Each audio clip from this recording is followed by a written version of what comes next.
How to properly hold a pistol handgun for speed and accuracy. Learning the right way to grip a pistol will improve your aim and keep you safer on the shooting range. A two-handed grip is recommended under most circumstances, but there are occasions when it helps to know how to grip the gun with one hand. You should also make yourself aware of common grip mistakes you need to avoid. 1. Know the proper form. A one-handed grip can be difficult and even dangerous if not used correctly. You automatically have less stability when you only hold the pistol with one hand, but if you distribute the force of your dominant hand as securely as possible, this grip can work. Hold the pistol with your non-dominant hand. With your dominant hand, form a V by spreading apart your thumb and index finger. Place the gun into the center of this V so that the front and rear sights line up evenly with your dominant arm. Wrap your middle, ring, and pinky fingers around the grip of the pistol. Make sure that you apply equal pressure with all three fingers and use enough pressure to squeeze the grip of the gun into the back of your hand. Use your thumb to wrap around the other side of the grip, securing it in place. Use enough pressure to cause your hand to tremble slightly. Relax it just a bit so that the trembling stops. Remember this amount of pressure. It is the proper amount of pressure you will need in order to make this grip style work. Place your index finger on the trigger.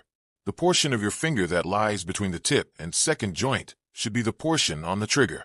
You need to make sure that your index finger can pull the trigger without disturbing the other fingers. Remember the placement of your fingers and the amount of pressure you have applied. This is the right way to use a one-handed grip. 2. Understand the pros and cons of a one-handed grip. A one-handed grip should be avoided if at all possible, since it is a fairly unstable grip style. The primary advantage of this grip is speed. If you need to fire your gun in a hurry, knowing how to do so with one hand might shave a life-saving second off your draw time. Note that this grip will be much easier to pull off if you're using a pistol with less recoil.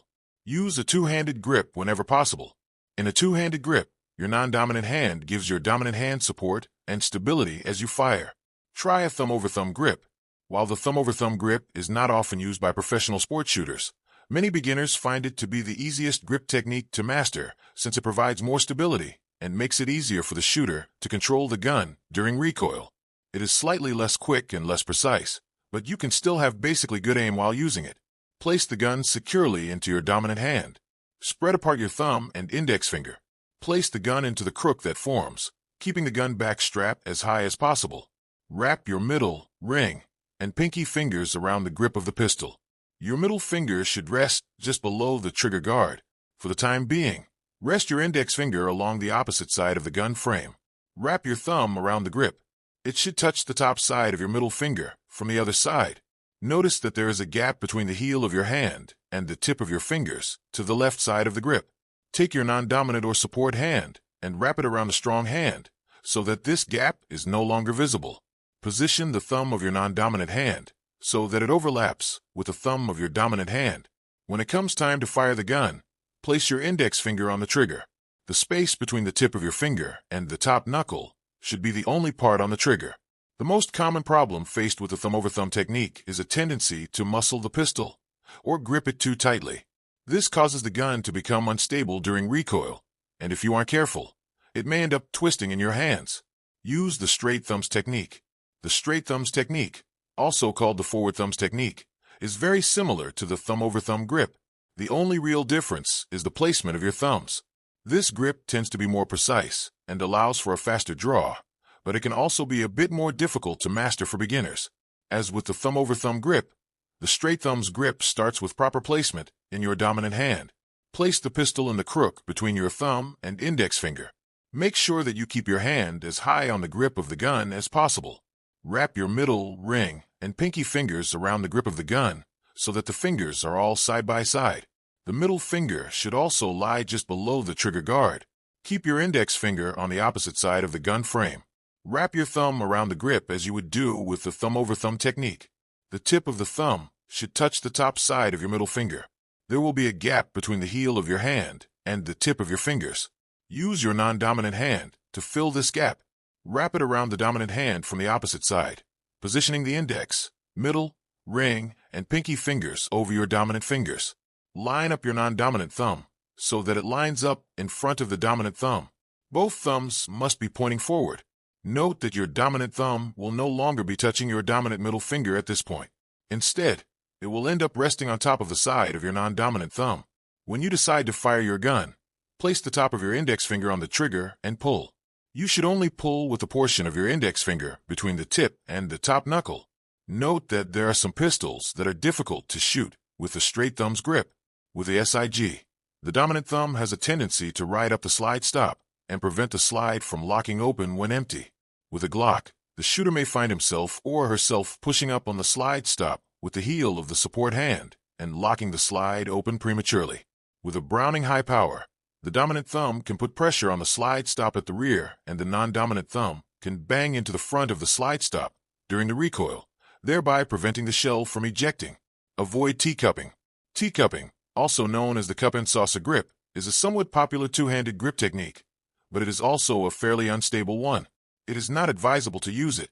Your non-dominant hand does not provide your dominant hand with enough support, and as a result, your aim is more likely to be skewed and the gun is more likely to fly back during recoil. With a teacup grip, the dominant hand rests on the gun as it would with any other two-handed grip. The non-dominant hand rests below the dominant hand, essentially cupping it from the bottom. The non-dominant thumb is usually positioned somewhere around the middle and ring fingers. Do not cross your thumbs. While no experienced shooter crosses his or her thumbs intentionally, a beginner may make this mistake without thinking. When you cross your thumbs, you are putting your thumbs at risk for injury. The slide of the pistol moves back once you fire the gun. When you hold the gun in this manner, you place your thumbs in the path of the slide, causing the slide to crash into the thumbs at full force. A shooter with crossed thumbs holds both hands around the grip of the gun from either side. The fingers overlap in front of the grip, and the thumbs cross over each other from the back of the grip. Keep your grip tight. As a general rule, you will shoot better if you grip the pistol with as much strength as possible while still maintaining the ability to control the trigger. It is important, though, that you only grip with your hands. When you grip the pistol, pay attention to what your shoulders and arms are doing. If they feel tense, you need to relax them. Your hands should be the only part of your body in which you feel the tension of the grip. You may find it easier to keep tension out of your arms if you grip the gun before your arms are in a shooting position. Push your arms out in front only after you have a secure grip on the gun. A pistol grip that is too relaxed will cause the pistol to recoil too much, but a grip that is too hard may mess with your sight alignment or cause your hands to weaken too quickly. Set your wrist. Position your wrists so that the heel of your non-dominant hand is as high and flat on the gun as possible. In doing this, you can ultimately support and control the pistol better. As a general rule, you want both hands to be as high up on the gun as they can be. You need to secure the center of weight or pivot point to prevent the gun from flipping over during its recoil. If you keep your grip too low, you will not be able to steady the gun at this point. Apply isometric tension when firing the gun. This technique is also known as the push-pull method. As you apply forward pressure with your dominant or firing hand, you should pull rear pressure using your non-dominant or non-firing hand. This technique reduces the amount of recoil you will encounter and can improve your aim. The supporting non-dominant arm should be bent with the elbow pulled down. The firing dominant arm should be fully extended with the elbow and wrist locked.